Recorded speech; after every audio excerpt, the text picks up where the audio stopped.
대만마저 자체 백신 접종. K-백신 제친 제3국 나라들. 전 세계적 코로나19 확산 2년째 미국과 영국, 중국, 러시아 등을 제외한 제3국에서도 자체 개발 백신이 쏟아져 나오기 시작한다. 인도와 대만, 쿠바, 이란, 베트남 등이 자체 개발 백신을 이미 승인했거나 출시를 앞두고 있다. 한국은 내년에야 의료 현장 적용이 가능한 상황. 무조건 빨리 개발하는 것이 능사가 아니라는 분석도 있지만 방역의 주축이자 백신 주권의 핵심인 자체 개발 백신 확보 속도전에서만큼은 한국이 뒤처진 것이 사실이라는 지적이 제기된다.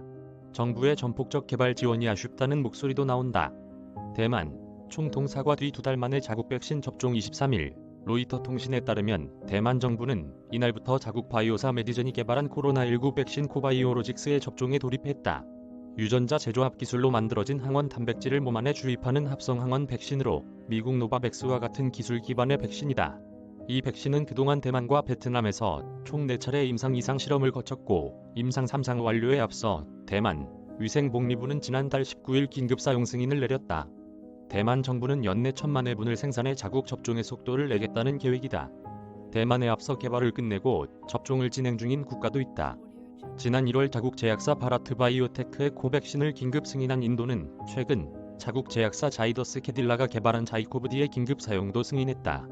자이코브디는 세계 최초의 DNA 백신이기도 하다.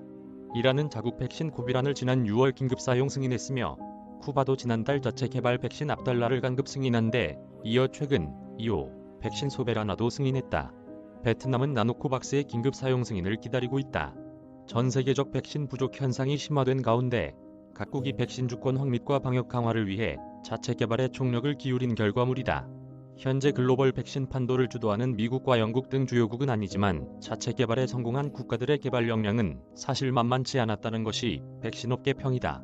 한 업계 관계자는 특히 인도는 전 세계 백신의 60%를 생산하는 백신 강국이라며 백신뿐 아니라 바이오 의약품 전반의 기술 경쟁력을 갖추고 있다고 말했다. 1980년대부터 자체 백신에 주력한 쿠바 역시 중남미 백신 강국으로 통한다. 정부의 전폭적 지원 의지도 기술 경쟁력 이상으로 이들의 발빠른 개발을 이끌어낸 원동력으로 꼽힌다. 대만이 대표 사례다. 지난 6월 중순 누적 확진자가 13,000명에 육박하며 백신 확보가 타국보다 늦었다는 지적이 빗발치자 차이잉원 총통이 생중계 담화를 통해 가장 동절한 아쉬움과 사과를 표한다며 정부의 전폭적 지원으로 자국 백신이 접종되기까지 품질과 안전성을 끌어올리겠다고 약속했다.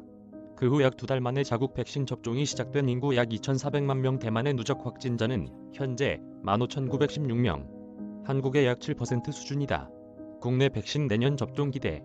정부 전폭 지원 아쉬워. 한국의 자체 백신 개발 속도는 이들보다 떨어진다. 현재 가장 개발이 빠른 SK바이오사이언스의 GBT510는 임상 3상을 승인받았지만 국내 접종은 내년 상반기 중에야 가능할 것으로 예상된다.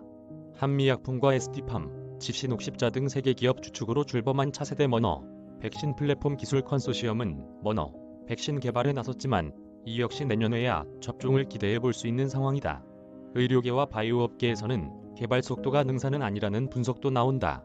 한 바이오업계 관계자는 사용 승인은 어떻게 보면 상징적인 일이며 실제로 어느 정도의 효과와 안전성이 실전에서 통하느냐의 문제라고 말했다. 실제로 인도의 코백신과 이란의 코비라는 죽은 바이러스를 인체에 주입해 면역 반응을 이끌어내는 불활성화 백신인데 효능이 뒤처진다는 지적이 끊임없이 나온다. 같은 방식의 중국산 시노팜, 시노백이 받는 지적과 비슷하다. 대만에서도 자국 백신의 개발이 지나치게 빨리 진행된 데 대한 우려가 나온다. 이달 초 대만 접종 대상자 중 약 1%만 자국 백신 접종을 희망했다는 보도도 전해졌다. 김우주 고려대 구로병원 감염내과 교수는 안전성과 유효성을 글로벌 수준에서 철저하게 검증해 제대로 나오는 것이 중요하다며 부실하게 검증되면 효과 없는 물백신일지 부작용이 있는 위험 백신일지 알 수 없다고 말했다. 하지만 정부 지원의 선택과 집중이 아쉽다는 지적도 나온다. 4조 원을 투입해 머너 백신 개발을 1년 안에 완료한 미국 사례처럼 개발 초기부터 정부가 의지를 가지고 지원에 나섰다면 속도와 효능 모두를 잡을 수 있었을 것이라는 지적이다. 한 백신 개발사 관계자는 SK바이오사이언스를 비롯 제넥신, 유바이오로직스 등 5개 개발사가 임상시험 자금으로 지원받은 것은 390억 원 수준인데 1개사 평균으로 치면 80억 원에도 못 미친다고 말했다. 특히 SK바이오사이언스가 직접 지원받은 자금은 30억 원에 불과하다. 일본과 프랑스, 스위스 등 손꼽히는 제약 강국이 코로나19 백신 개발에 성공하지 못한 점도 반면 사례다. 특히 일본 내부에서는 정부의 소극적 지원 탓에 백신 개발에 뒤처진 데 대한 비판이 나온다. 아사히 신문엔 등에 따르면 일본의 백신 초기 개발 지원 규모는 약 1,000억 원 정도였던 것으로 전해졌다. 마상혁 대한백신학회 부회장은 한국도 백신 개발 관련 정부 지원이 많이 부족했던 것으로 보인다며 지원을 하려면 확실히 해야 하는데 개발사도 너무 많다고 지적했다.